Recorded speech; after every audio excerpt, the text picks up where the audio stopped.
नमस्कार दोस्तों, राधे राधे।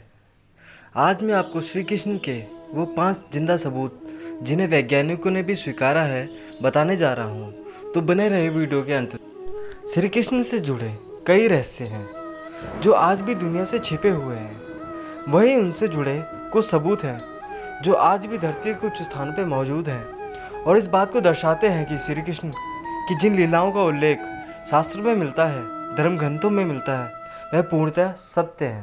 पहला सबूत श्री कृष्ण के जन्म से जुड़ा हुआ है। श्री कृष्ण के होने के कई पुरातात्विक प्रमाण मिलते हैं जिनके अनुसार 97 साल पहले गताश्रम टीला में एक शिला मिली थी। इस शिला को श्री कृष्ण के जन्म का पुरातत्व में पहला प्रमाण माना जाता है। यह शिला 1970 में मथुरा के विश्राम घाट में हुई खुदाई के दौरान मिली थी। इस शिला के पट में कैसे श्री कृष्ण के पिता वासुदेव जी उन्हें यमुना की तीव्र धारा के बीच से मथुरा से गोकुल लेकर जा रहे हैं, यह चित्रित हुआ है। शिला पट से जुड़ी खास बात यह है कि खुदाई में मिली यह शिला 2000 वर्ष से भी पुरानी मानी जाती है। श्री कृष्ण द्वारा गोवर्धन लीला का सबूत मथुरा के विश्राम घाट में एक और शिलापट मिला है जो कृष्ण द्वारा रची गई गोवर्धन लीला के सबूत के तौर पर देखा जाता है।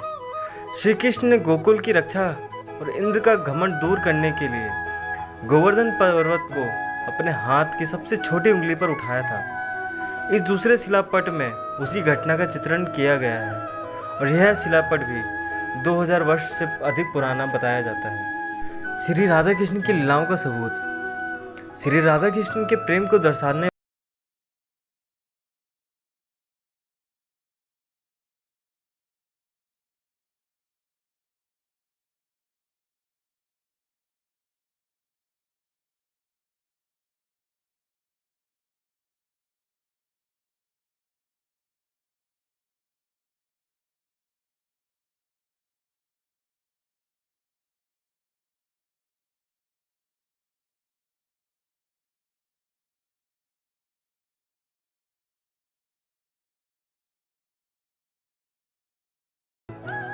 श्री कृष्ण का गीता उपदेश सत्य है। इस बात का प्रमाण खुद भगवत गीता है जो घर घर में लोगों के द्वारा न सिर्फ पढ़ी जाती है बल्कि वैज्ञानिकों ने शोध का आधार भी गीता ही होती है।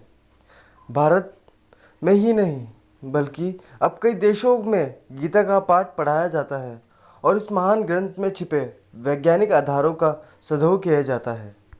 श्री कृष्ण और महाभारत का युद्ध का सबूत श्री कृष्ण ने अर्जुन को गीता का उपदेश दिया था। फिर उसके बाद कुरुक्षेत्र में महाभारत का युद्ध लड़ा गया था। महाभारत के 150वीं खगोलीय घटना के आधार पर वैज्ञानिक भी यह मानते हैं कि कुरुक्षेत्र का युद्ध हुआ था और वह ब्रह्मांड का सबसे भीषण और प्रलयकारी युद्ध था।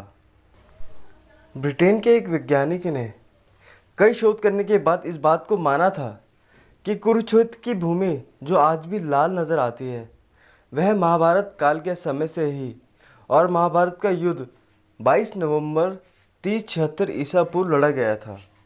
श्री कृष्ण की द्वारका का सबूत श्री कृष्ण ने मथुरा छोड़ने के बाद अपना गुजरात से 1000 किलोमीटर की दूरी पर स्थित समुद्र के किनारे द्वारका नगरी का निर्माण किया था। इसी कारण श्री कृष्ण को द्वारकाधीश भी कहा जाता है।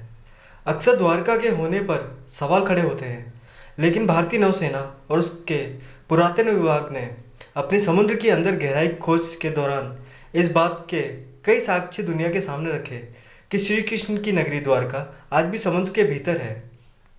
ये तो थे वो सबूत जो आज भी श्री कृष्ण और उनके द्वारा की गई लीलाओं का जीवित साक्ष्य हैं। अगर आपको ये वीडियो अच्छी लगी हो तो इसे यूट्यूब पर शेयर ज़रूर करें और इस तरह के अन्य वीडियो देखने के लिए हमारे चैनल को सब्सक्राइब करना ना भूलें। Thanks for watching. Thank you so much.